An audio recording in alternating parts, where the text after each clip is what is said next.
નમસ્કાર, હું છું પૂજા નિષાદ અને ગુજરાતની વાતમાં આપનું સ્વાગત છે. શરૂઆત મુખ્ય અને વિશેષ સમાચારો પર. અમદાવાદની વહીવટમાં મોટો ગરબડ ગોટાળો, 139 કરોડનો કોઈ હિસાબ જ મળતો નથી. જાણો શું છે સમગ્ર વિગત. ગુજરાતનું એવું ગામ જ્યાં ઘર ઘરમાં છે લક્ષ્મીજીનો વાસ, રૂપિયાથી છલકાય છે ગામની બેંકો. જાણો કયું છે આ ગામ. ગુજરાતના 2 શહેરોમાં હાર્ટ એટેકથી મોતનું તાંડવ. રાજકોટમાં 48 કલાકમાં 4 લોકોના હૃદય બંધ પડ્યા. જાણો સમગ્ર વિગત. રવિવારે બજારનું ટર્ન ઓવર જાણી આંખો થઈ જશે પહોળી. રિસર્ચમાં આંકડા બહાર આવ્યા છે. ત્યારે વાત કરીશું વિજય રૂપાણીએ કાર્યકર્તાઓને એવું કેમ કહ્યું કે બેગાની શાદી મેં અબ્દુલ્લા દીવાના. શું છે સમગ્ર નિવેદન, જાણો વિસ્તારથી.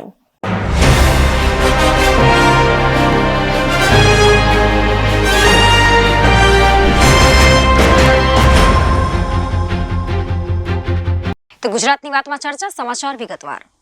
વડોદરામાં તાજેતરમાં બોટ દુર્ઘટનામાં બાળકો અને 2 શિક્ષકો સહિત કુલ 14 લોકોના મોત થયા હતા. આ દુર્ઘટના સમયે હોડીમાં 34 લોકો સવાર હતા. આ ઘટના બાદ હાઈકોર્ટે સુઓ મોટો લીધો છે. મુખ્ય ન્યાયાધીશ સુનીતા અગ્રવાલ અને ન્યાયમૂર્તિ અનિરુદ્ધ માઈની પીઠે ઘટના પર સુઓ મોટો લીધો અને ઘટનાના સંબંધમાં કરવામાં આવેલી કાર્યવાહી પર ગૃહ વિભાગ પાસેથી રિપોર્ટ માંગ્યો છે. કોર્ટે આ દુર્ઘટનાને દુઃખદ અને પરેશાન કરનારી ગણાવી છે. અમે રાજ્યના ગૃહ વિભાગના સચિવને આગામી નિર્ધારિત તારીખ સુધીમાં ગૃહ વિભાગના સોગંદનામા સાથે આ મામલે કરાયેલી કાર્યવાહીનો અહેવાલ રજૂ કરવા આહવાન કરીએ છીએ.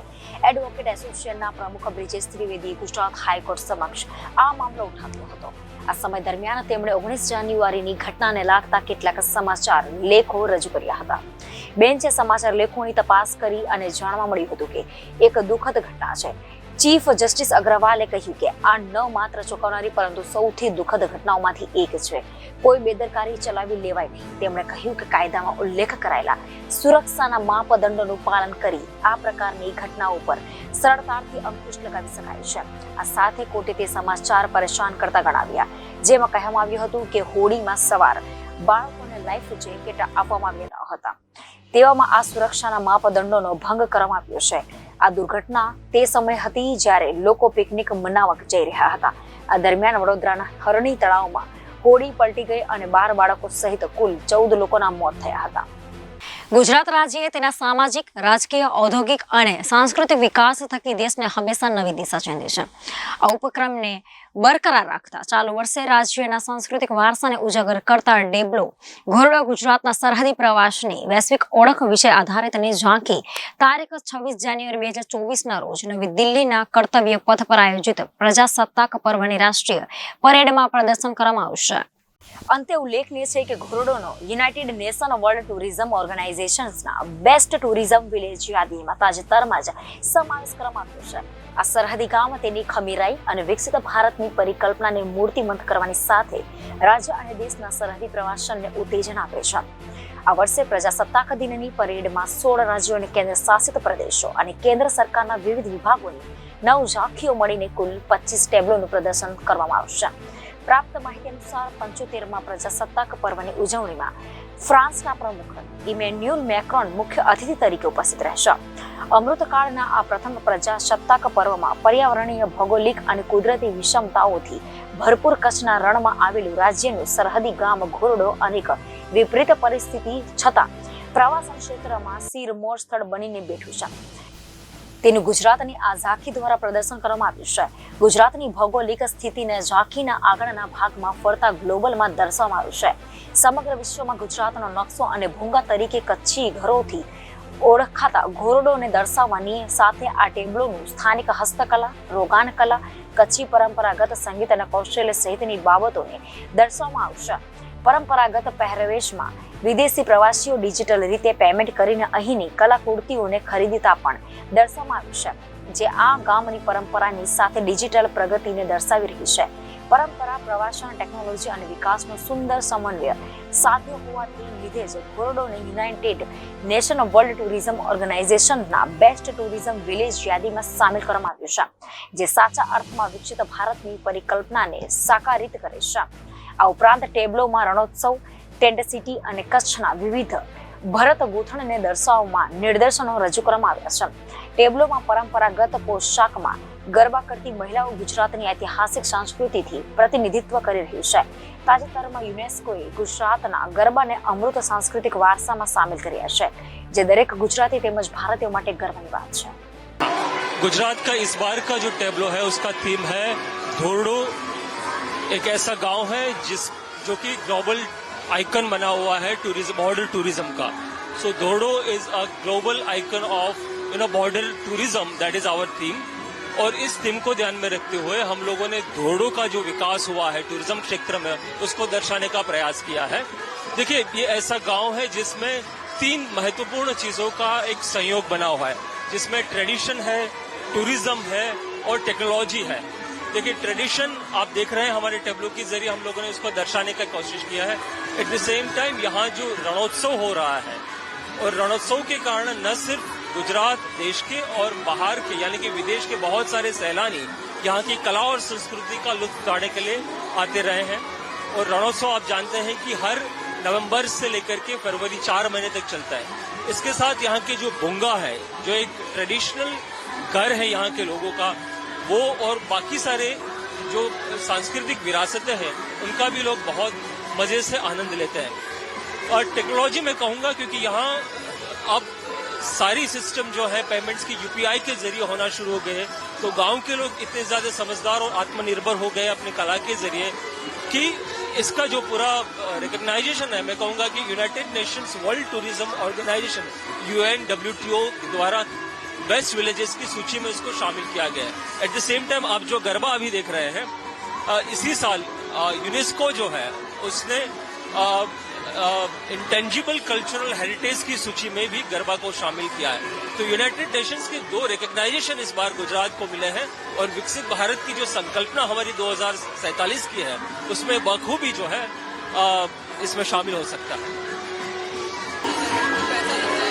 बहुत अच्छा लग रहा है भाई दो में। ये हमारा जो टेब्लो है हमें वो देख के बहुत ज्यादा खुशी हो रही है और हमारा ये फर्स्ट टाइम है तो बहुत बहुत बहुत अच्छा लग रहा है। मेरा नाम चोरवाड़ी विद्या है और I am from Veraval Somnath. Thank you.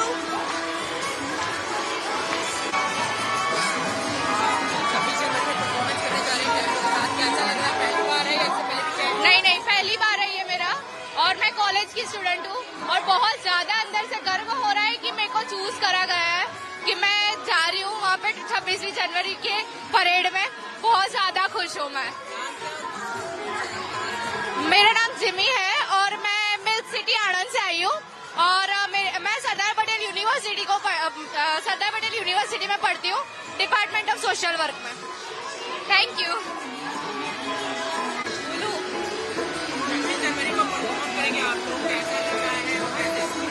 हम इस परफॉर्मेंस के लिए बहुत एक्साइटेड है और हमने प्रिपरेशन भी बहुत दिनों से की। पूरा 1 मंथ हम यहाँ रुक के प्रिपरेशन करते हैं। बहुत ही उत्साह हो रहा है, हमें बहुत खुश हो रहे हैं।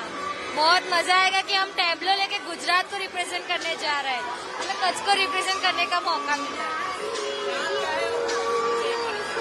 मेरा नाम खुशी प्रजापति है और मैं कड़ी गांधीनगर से आई हूँ। गुजरात का टेब्लो की ये बार हम थीम लेके आए हैं धोरडो, जो उसको बेस्ट विलेज UNWTO का अवार्ड मिला है। अभी वो टेब्लो बनाने का, डिजाइन करने का हमें मौका मिला, वही एक बहुत बड़ी बात है कि गुजरात का सरकार ने मुझे ये मौका दिया। और ये डिजाइन बनाने की प्रोसेस में हमने बहुत सारी मीटिंग्स किए, बहुत सारे डिजाइन के अलग अलग स्केचेस पहले रेडी किए, फिर उस पर चर्चा विमर्श हुआ, फिर मॉडल रेडी किए, फिर गुजरात के सीनियर्स ऑफिसर से उनसे डिस्कशन लिया, उनकी राय ली, फिर मिनिस्ट्री ऑफ डिफेंस की जो एक्सपर्ट कमेटी है उनकी राय ली। वो सब प्रोसेस के बाद हमने ये फाइनल डिजाइन बनाया है और अभी ये फाइनल डिजाइन बनने के बाद हमको अंदर से बहुत खुशी हो रही है कि हमें ये डिजाइन और ये टेब्लो बनाने का मौका मिला। इसके अंदर हमने बहुत सारे फाइबर के स्कल्पचर बनाए हैं जो रोटेट और मूविंग हो रहे हैं और उसके साथ हमने ये टेब्लो के अंदर 14-15 मूविंग एलिमेंट दिए हुए हैं, जो गरबा करती हुई लड़कियां दिखाई है, धोरडो गांव के बूंगा स्टाइल के घर है उसको मूवमेंट में दिखाया है, कैमल को हमने मूवमेंट में दिखाया है, लास्ट में अलग अलग भरत कला को हमने दिखाया है, तो उसको भी हमने मूवमेंट के साथ दिखाया गया है। ગુજરાતમાં પણ એક એવું ગામ છે જે ભારતના જ નહીં દુનિયાના સૌથી શ્રીમંત ગામોમાંથી એક ગણવામાં આવે છે। અહીં ઘરે ઘરે લક્ષ્મીજીનો વાસ હોય છે। તેવું પ્રતીત થાય છે. શું છે તેની પાછળના કારણો એ પણ જાણો.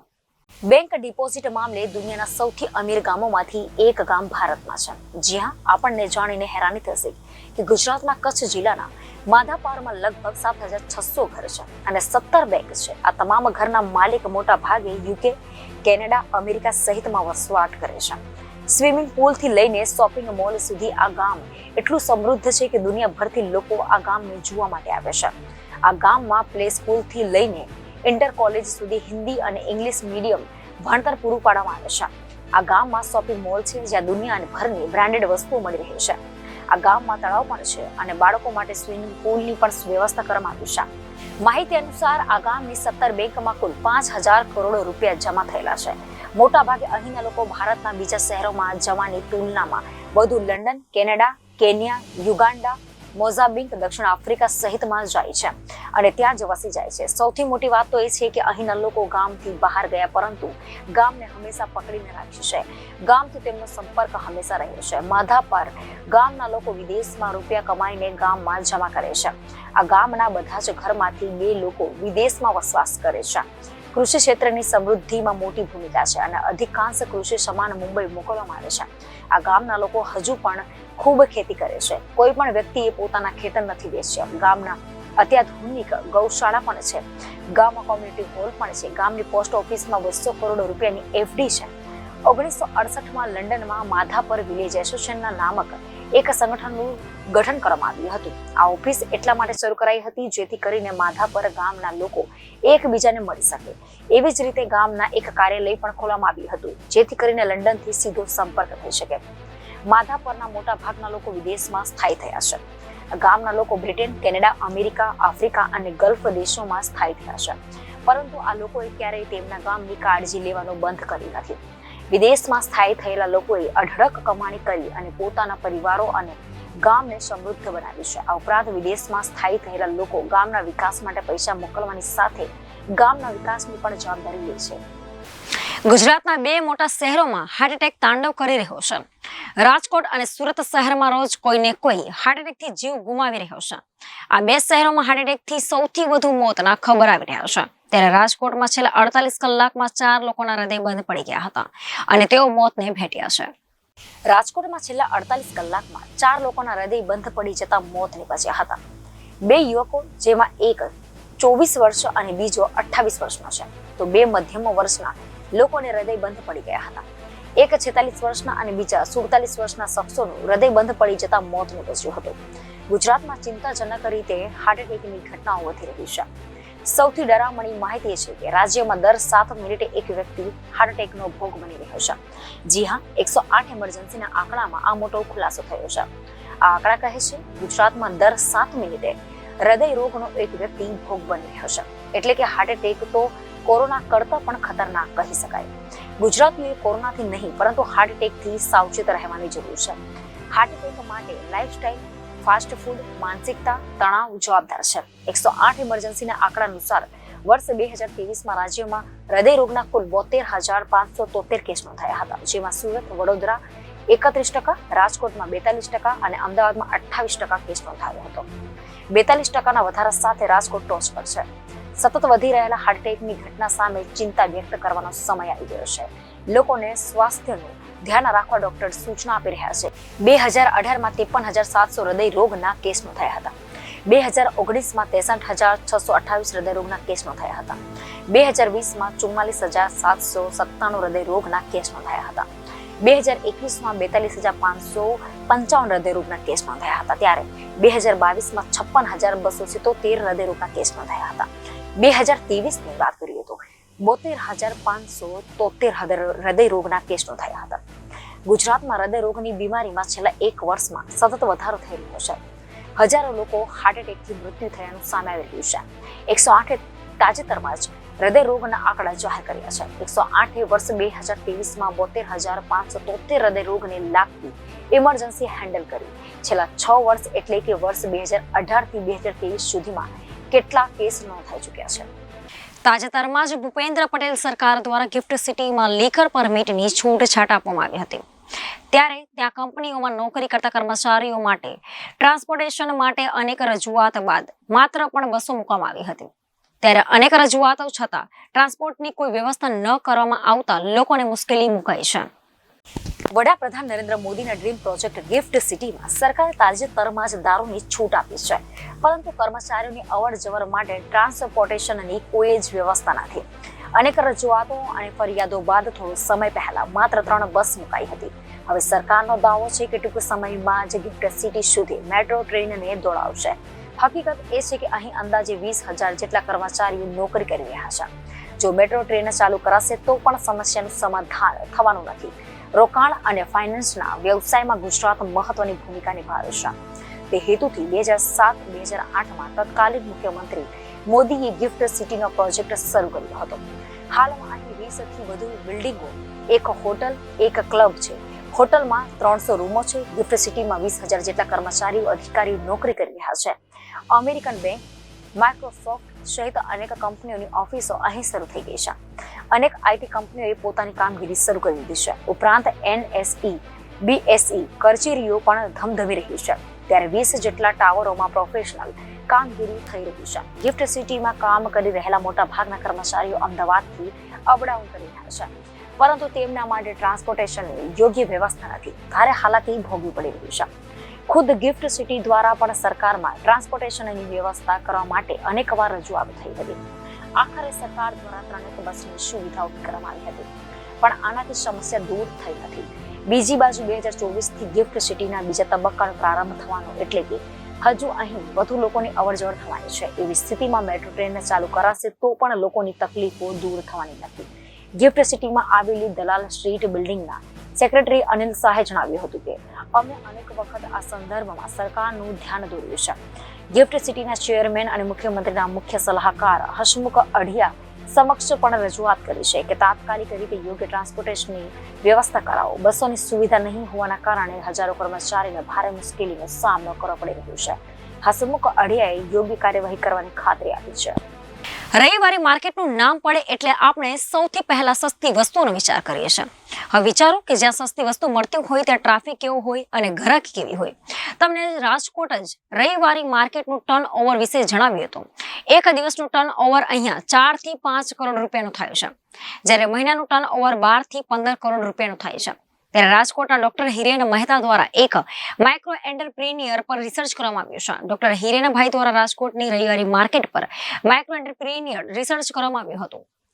આ રિસર્ચમાં જાણવા મળ્યું હતું કે રવિવારી માર્કેટમાં 2700 નાનામાં નાના ધંધાઓ ધમધમી રહ્યા છે. મહિનામાં 12 થી 15 કરોડ રૂપિયાનું ટર્ન ઓવર થઈ જાય છે. અહીં 90 થી 70,000 લોકો મુલાકાત લે છે. રાજકોટની રવિવારી માર્કેટમાં તમને સોયથી લઈને સાયકલ સુધીની તમામ વસ્તુઓ મળી જાય છે. અહીં જૂનું અને નવું ફર્નિચર પણ મળી જાય છે. આજે ડેમ રાજકોટ ખાતે રવિવાર બજાર રવિવારના દુકાનદારો માટે આકર્ષણના કેન્દ્ર તરીકે ઉભરી આવ્યું છે. સુરેન્દ્રનગરથી ખરીદી કરવા માટે આવેલા અતુલભાઈ પંડ્યાએ જણાવ્યું હતું કે નાનામાં નાની સોયથી લઈને સાયકલ સુધીની તમામ વસ્તુઓ મળી જાય છે. તેઓ ફર્નિચરની ખરીદી માટે આવ્યા હતા. તેમણે કહ્યું હતું કે ગૂગલ પે અને કેશ બંનેથી પેમેન્ટ થઈ શકે છે. કોઈ પણ નવી વસ્તુ બજાર કરતા એકદમ ઓછા ભાવમાં અહીંયા મળી રહે છે. ગુજરાતમાં પહેલીવાર રાજકોટમાં માઇક્રો એન્ટરપ્રિન્યોરનું રિસર્ચ કરવામાં આવ્યું છે. આ રિસર્ચ પેપરને UGC કેર લિસ્ટમાં સ્થાન પ્રાપ્ત થયું છે અને શ્રીનગર પછી ગુજરાતમાં સૌપ્રથમ વખત માઇક્રો એન્ટરપ્રિન્યોર પર રિસર્ચ કરવામાં આવ્યું હતું. ભારતમાં આત્મનિર્ભરતાનું આ માર્કેટ પ્રતીક ગણવામાં આવે છે. રાજકોટના આજીડી વિસ્તારમાં આવેલું આ માર્કેટ 7,50,000 ફૂટમાં ફેલાયેલું છે. આ માર્કેટ છેલ્લા 40 વર્ષથી ધમધમે છે. સેકન્ડ હેન્ડ કપડાં અન્ય ઉત્પાદનોનું વેચાણ કરતું બજાર આજે ડેમના દરેક ખૂણેથી ગ્રાહકોને આકર્ષે છે. રવિવાર બજાર અઠવાડિયામાં માત્ર એક જ વાર ખુલે છે. 7 દિવસની કમાણી થઈ જાય છે. બજાર દ્વારા લગભગ 12 કરોડ 5 લાખનું માસિક ટર્ન ઓવર જનરેટ થઈ રહ્યું છે. આ રિસર્ચ માટે ઇન્ટરવ્યુના સમયથી અત્યાર સુધીમાં 100 ઇન્ટરવ્યુ લેનારાઓ પાસેથી ડેટા એકત્રિત કરવામાં આવ્યું હતું. આ સંશોધન દર્શાવે છે કે બજારમાં વેચાતી સેકન્ડ હેન્ડ અને સારી બંને વસ્તુઓ સામાન્ય કિંમત કરતાં સસ્તી વેચાય છે. રાજકોટમાં રવિવાર બજાર તાજા ઉત્પાદનો, કપડાં, એસેસરીઝ, ઘરગથ્થુ સામાન સહિત ઉત્પાદનોની વિશાળ શ્રેણી જોવા મળે છે. બજાર ઘણા સૂક્ષ્મ સાહસિકો માટે આવકનો નોંધપાત્ર સ્ત્રોત છે, જેઓ તેમની આજીવિકા માટે રવિવારના બજારમાં તેમના વેચાણ પર આધાર રાખે છે. આ અભ્યાસ રવિવારના બજારમાં સૂક્ષ્મ ઉદ્યોગ સાહસિકતાની આર્થિક અસરનું વિશ્લેષણ કરે છે, જેમાં સ્થાનિક વ્યવસાયોમાં તેનો યોગદાન અને રાજકોટ શહેરના એકંદર જીડીપીનો સમાવેશ થાય છે. માઇક્રો એન્ટરપ્રિન્યોરશિપની સામાજિક આર્થિક અસરનું વિશ્લેષણ રાજકોટ શહેરના રવિવાર બજારમાં સૂક્ષ્મ ઉદ્યોગ સાહસની સામાજિક આર્થિક અસરનું વિશ્લેષણ ગરીબી ઘટાડવા અને આર્થિક વિકાસમાં તેની ભૂમિકાને સમજવા માટે મહત્વપૂર્ણ છે. ડોક્ટર હિરેન મહેતાએ 19 વર્ષની ઉંમરથી ગોંડલ ITI અને ગુજરાત સરકારના રોજગાર કચેરીના તાલીમ કેન્દ્રથી શરૂઆત કરી હતી. નાની ઉંમરે પોતે પદ્ધતિસર વિદ્યાર્થીઓને તાલીમ કેમ આપી અને ઉદ્યોગ કેમ કરવો તે માટે આશરે ભારતમાં 1000થી વધારે વિદ્યાર્થીઓને ટ્રેનિંગ પ્રોગ્રામ આપેલો હતો. ડોક્ટર હિરેન મહેતાએ જણાવ્યું હતું કે 22 વર્ષની ઉંમરે નેશનલ ટ્રેનરની ડિગ્રી મેળવી ભારતભરમાં રેકોર્ડ સાધ્યો હતો. કોલેજ દરમિયાન બેસ્ટ સ્ટુડન્ટ એવોર્ડ મળ્યો હતો. સાથે જ અમેરિકન બેસ્ટ ફેકલ્ટીના એવોર્ડનું પણ બિરુદ મળ્યું હતું. હાલમાં 15થી વધુ આંતરરાષ્ટ્રીય રિસર્ચ પેપર પર કામ કરી રહ્યા છે. અમદાવાદ ગુજરાતનું સૌથી મોટું શહેર છે. અહીંની મહાનગરપાલિકા સૌથી મોટી છે, ત્યારે અહીંના હિસાબો પણ કરોડોના હોય છે. ત્યારે ગુજરાતની સૌથી મોટી મહાનગરપાલિકામાં કરોડોના હિસાબમાં ગોલમાલ સામે આવી છે. વર્ષ 2022 અને 23ના વર્ષના વાર્ષિક ઓડિટ અહેવાલ મુજબ 139 કરોડની રકમ ક્યાં ખર્ચાઈ તેનો હિસાબ મળતો નથી.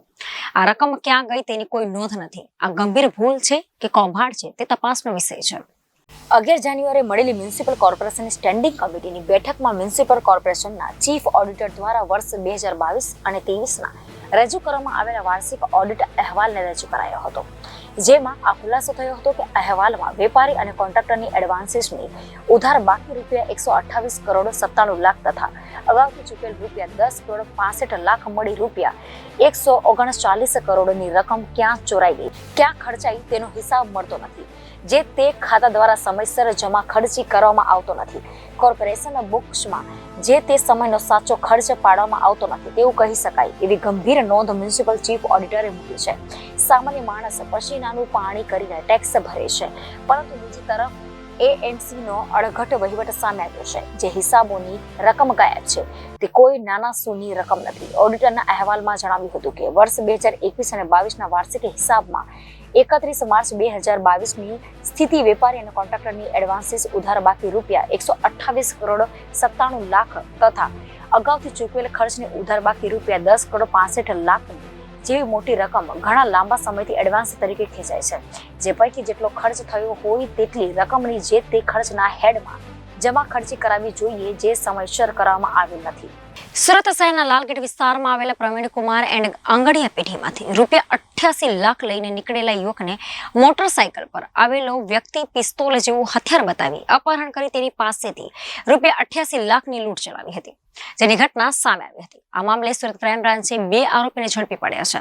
જોકે સમગ્ર ઘટનામાં ફરિયાદી જ આરોપી નીકળ્યો હતો અને પોતાના સંબંધી સાથે આ લૂંટનો પ્લાન કર્યો હોવાનું પોલીસ તપાસમાં સામે આવ્યું છે. 5 જાન્યુઆરીના રોજ સુરતના લાલગેટ વિસ્તારમાં એક લૂંટની ઘટના સામે આવી હતી, જ્યાં પ્રવીણ કુમાર આંગણિયા પેઢીની ઓફિસમાંથી રોકડ રૂપિયા 88,26,700નો થેલો લઈને ઓફિસની બહાર આવીને તે રૂપિયા તેમની બર્ગમેન મોપેડના આગળના ભાગે રાખી બેસેલ ત્યારે સામેથી એક અજાણ્યો શખ્સ આવ્યો હતો, જેણે લાલ કલરનું ગરમ જેકેટ પહેરેલું હતું. તે ફરિયાદીને મોપેડ પર બેસી ફરિયાદીને પાછળથી પિસ્તોલ જેવું હથિયાર બતાવી ફરિયાદીનું અપહરણ કરી જાનથી મારી નાખવાની ધમકી આપી મોપેડ તે કહે તે રસ્તે ચલાવી લેવાનું જણાવ્યું હતું. ફરિયાદીને લસકાણા પાસે લઈ જઈ ફરિયાદી પાસે રહેલા મનસુરભાઈના રોકડ રૂપિયા તથા કાળા કલરની બર્ગમેન મોપેડ જેનો રજિસ્ટર નંબર GJ5EU 1711 જેની કિંમત રૂપિયા 15,000 છે તથા ફરિયાદીનો મોબાઈલ ફોન જેની કિંમત રૂપિયા 5,000 તે મળીને કુલ રૂપિયા 88,46,700 ની લૂંટ કરી નાસી ગયો હતો. થોડા દિવસે થયેલી લૂંટનો મામલો ક્રાઇમ બ્રાન્ચે અલગ અલગ ટીમો બનાવી સ્થળની વિઝિટ કરી બનાવને ડિટેક્ટ કરવાનો પ્રયત્નો હાથ ધર્યા. આ દરમિયાન ક્રાઇમ બ્રાન્ચની ટીમને ટેકનિકલ સર્વેલન્સ તેમજ હ્યુમન ઇન્ટેલિજન્સના આધારે ચોક્કસ બાતમી મળી હતી કે જૂનાગઢમાં રહેતો નદીમ ભોજાણી અને ફરિયાદી નવાઝે મળી આ લૂંટને અંજામ આપ્યો હતો. નદીમ ભોજાણી જૂનાગઢ ખાતે છે વગેરે મુજબાની બાતમીના આધારે ક્રાઇમ બ્રાન્ચની ટીમ દ્વારા જૂનાગઢ ખાતે ટેકનિકલ એનાલિસિસ અને હ્યુમન ઇન્ટેલિજન્સના આધારે વર્કઆઉટ કરી આરોપી નદીમ ભોજાણીને પકડી પાડ્યો હતો અને સુરત ખાતેથી આરોપી નવાઝને પણ ઝડપી પાડવામાં આવ્યો હતો. પકડાયેલા આરોપીની પૂછપરછ કરતા આરોપી અમદાવાદ ખાતેથી સોનાની લગડીઓ ખરીદી હતી અને લૂંટના 88 લાખમાંથી 10 લાખ રૂપિયા ક્રેડિટ કાર્ડનું બિલ ચૂકવ્યા બાદ 75 લાખ સોનાની લગડીઓને પોતાના મકાનમાં દિવાલમાં સંતાડી દીધી હતી. જોકે આરોપીઓની વધુ પૂછપરછ શરૂ કરવામાં જણાવ્યું હતું કે પોતાને 80 લાખનું દેવું થઈ જતા તેમણે ચૂકતી કરવા આ લૂંટનો પ્લાન બનાવ્યો હતો. તેના ભાગરૂપે પોતાના સાડુભાઈના દીકરા નવાઝ ફત્તાનો સંપર્ક કર્યો હતો અને તેને પણ રૂપિયાની જરૂર હોવાથી પોતે તૈયાર થયો હતો. બંનેએ આશરે 4 મહિના પહેલા લૂંટ કરવાનો પ્લાન બનાવ્યો હતો. તેના ભાગરૂપે આરોપી નદીમ ભૂષાણીએ માસ્ક મંગાવ્યા હતા જેથી પોતાનો ચહેરો છુપાવી શકે. વધુમાં પૂછપરછ દરમિયાન એવું જાણવા મળ્યું હતું કે નદીમ ભોજાણી દ્વારા આંગણીયા પેઢીની સતત રેકી કરવામાં આવતી હતી અને લૂંટના દિવસે વહેલી સવારે આંગણીયા પેઢીની લૂંટની ઘટનાના આગલા દિવસે તે જૂનાગઢ ખાતેથી સુરત આવવા નીકળ્યો હતો અને 4 જેટલા બસ બદલીને સુરત આવ્યો હતો. બાદ સુરતમાં કેટલીક રિક્ષાઓ બદલી હતી જેને લઈ પોલીસ તેને પકડી ના શકે. પોલીસે આ બંને આરોપી વિરુદ્ધ કાયદેસરની કાર્યવાહી શરૂ કરી છે. તારીખ 5મી જાન્યુઆરી 2024ના રોજ લાલગેટ પોલીસ સ્ટેશનની હદમાં ભવાની માતા મંદિરની પાસે આવેલ પટેલ પ્રવીણકુમાર એન્ડ કંપની જૂના આંગડિયા પેઢી નામની ઓફિસમાંથી કુલ ₹88,26,700 રૂપિયાના થેલા લઈને એક ઈસમ બહાર નીકળે છે અને પછી એની જે બાઇક પડી હતી એની પાસે જાય છે. થોડી વારમાં એક ઈસમ આવે છે ને એને કહે છે તું મોટરસાઇકલ ઉપર બેસી જા અને એને હથિયાર બતાવીને પાછળથી એની કમરમાં હથિયાર લગાડીને અપહરણ કરીને લઈ જાય છે. વરાછા બાજુ જઈને પછી કામરેજથી એને છોડી દે છે અને મોટરસાઇકલ, મોબાઈલ અને પૈસા લૂંટ કરીને જતો રહે છે. આ ફરિયાદ પોલીસમાં આવતા તાત્કાલિક ઝોન 3 અને સ્થાનિક લાલગેટ પોલીસની સાથે સાથે ક્રાઇમ બ્રાન્ચની ટીમને આમાં ચકચારી ગુનો હોય તપાસ માટે જોડવામાં આવ્યા હતા. ક્રાઇમ બ્રાન્ચની ટીમે સતત મહેનત કરી અને એટલા લાંબા સમય સુધીની સિફતપૂર્વકની તપાસ કર્યા પછી પ્રોફેશનલી અને એકદમ ટોપ ક્લાસ ડિટેક્શન આપણે ગણી શકીએ એવી રીતે આ ગુનો ડિટેક્ટ કરેલ છે. જે આંગડિયા પેઢીમાં પૈસા લેવા માટે ગયો હતો એના નામ હતા નવાઝ સરફરાઝ ફત્તા. આ મંસૂર મેમણના યુએસડીટી વેચાયેલાની રોકડ રકમ લેવા માટે આંગડિયા પેઢીમાં ગયો હતો. આ સ્કૂટર ઉપર જ્યારે આવીને બેઠા તો એની પાછળ જે માણસ બેસી જાય છે ને એને ધાક ધમકી આપીને ફરિયાદીના જણાવ્યા મુજબ પાછળથી પિસ્તલ જેવી કોઈ વસ્તુ મારે પીછળ લગાવી દીધી અને મને અપહરણ કરીને લઈ ગયા. આ માણસની ધરપકડ પોલીસ દ્વારા કરવામાં આવી છે. આ માણસનું નામ છે નદીમ ભોજાણી. આ બિલખા રોડ જૂનાગઢનો રહેવાસી છે. આ ટીમોએ અતિશય કાળજીપૂર્વક જુદી જુદી જગ્યાએ તપાસ કરી, સીસીટીવી ચકાસણી કરી, બસો જોઈ, પછી ચેકપોસ્ટ, નાકા, જે જગ્યાએ સગડ મળી શકી હોત આ તમામ જગ્યાએ તપાસ કરી. નદીમ ભોજાણી જ્યારે પકડાયેલ ત્યારે જાણવા મળ્યા કે આરોપી નવાઝ ફત્તા નદીમ ભોજાણીનો સાડુભાઈનો છોકરો થાય છે. એટલે ફરિયાદીને ખબર હતી ને ફરિયાદી અને આરોપી બંને મળેલા હતા. નવાઝ ફત્તા જેમ મેં વાત કરી, નદીમ ભોજાણી જે તોહમતદાર અપહરણ કરીને લઈ ગયા હતા એનો સાડુભાઈનો દીકરો થાય છે અને આ લોકોએ આશરે 4 માસ આ લૂંટ કરવાની પ્લાનિંગ આયોજન ઘડ્યું હતું. નદીમ ભોજાણીએ આ ગુના આચરવા માટે ઓનલાઈન કોઈ ચાઇનીઝ એપ થકી એક માસ્ક પણ પહેર્યા હતા જેમાં આખો મોઢું ને અહીં ગરદન સુધીના ભાગ છુપાઈ જાય. આ માસ્ક પહેરીને આ લૂંટ ચલાવવામાં આવી હતી. બનાવના દિવસે નદીમ ભોજાણી એના વાઇફ સાથે સવારે જૂનાગઢથી રવાના થઈ રાજકોટ આવ્યા. રાજકોટથી વડોદરા આવ્યા અને વડોદરાથી પછી સુરત આવ્યો. જૂનાગઢથી સુરત આવતા કુલ 3 બસો અને 20 જેટલી રિક્ષાઓ બદલે છે. સમગ્ર દેશની સાથે રાજ્ય ગઈકાલે પ્રાણ પ્રતિષ્ઠાની અત્યંત ઉલ્લાસપૂર્વક ઉજવણી કરી હતી અને તેની સાથે રાજ્ય સરકારના શિક્ષણ વિભાગે રાજ્યની માધ્યમિક અને ઉચ્ચતર માધ્યમિક શાળાઓમાં ફિક્સ વેતન ધારક શિક્ષકોના પગારમાં લગભગ 5,000 રૂપિયા કરતા તેઓને જાણે રામ મંદિર પ્રાણ પ્રતિષ્ઠાની ભેટ મળી હતી. રાજ્યના શિક્ષણ વિભાગે સોમવારે જાહેરાત કરી હતી કે રાજ્યની માધ્યમિક અને ઉચ્ચતર માધ્યમિક શાળાઓમાં ફિક્સ વેતનના ધોરણે નિમણૂક કરાયેલા શિક્ષકોના પગારમાં 4,876 રૂપિયાનો વધારો કરીને મહિને 11,510 રૂપિયા કરવામાં આવશે. પરિપત્ર જણાવે છે કે પગાર વધારો ઓક્ટોબર 2023 થી લાગુ થશે.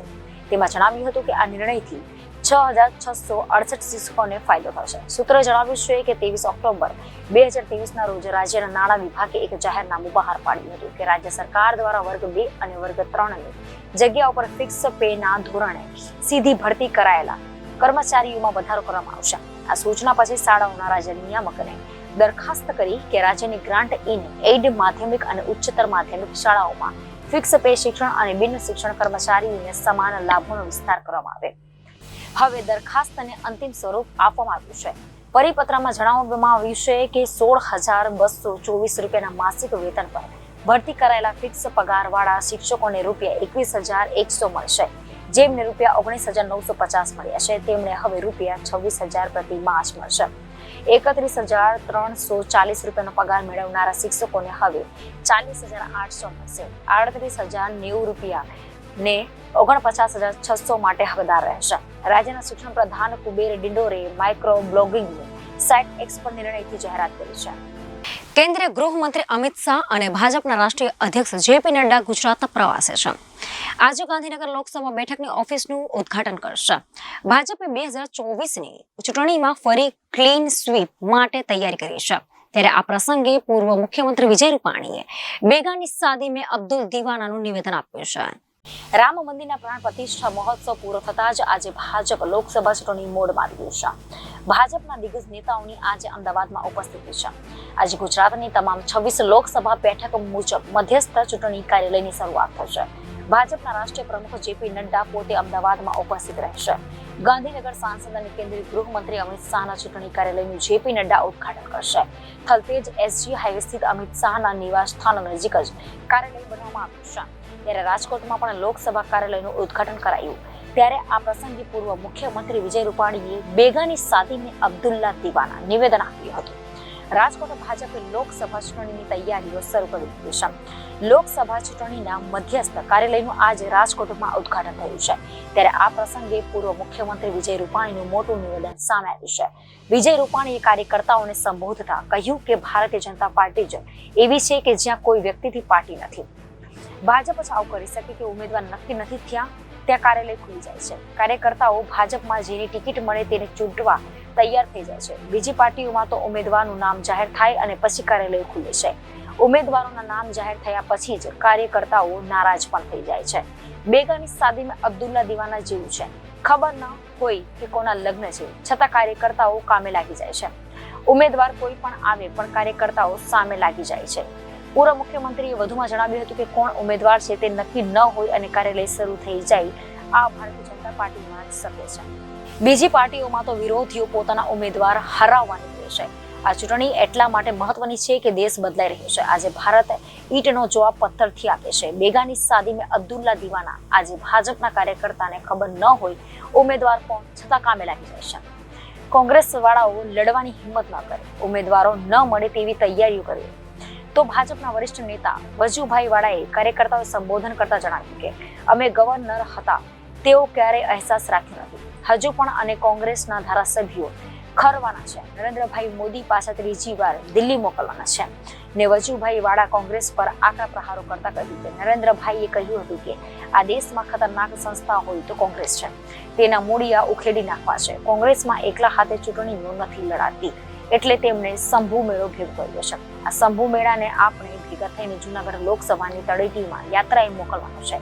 વજુભાઈ વાળાએ હળવા મૂડમાં કહ્યું કે કોઈ ગાળો આપે તો ખાઈ લેવી, માથાકૂટ ન કરવી, આપણે આપણું કામ કર્યું. આ પ્રસંગે પૂર્વ સીએમ વિજય રૂપાણી, પૂર્વ મંત્રી આરસી ફળદુ હાજર રહ્યા હતા. તો પ્રદેશ ઉપાધ્યક્ષ ભરત બોઘરા પણ કાર્યક્રમમાં ઉપસ્થિત રહ્યા હતા. મહિલા મોરચાના અધ્યક્ષ દીપિકા સરડવા સહિતના અગ્રણીઓ હાજર રહ્યા હતા. તો હવે ગુજરાતની વાતમાં લઈએ વિરામ. વધુ સમાચારો માટે જોતા રહો જનાદેશ ન્યૂઝ. નમસ્કાર.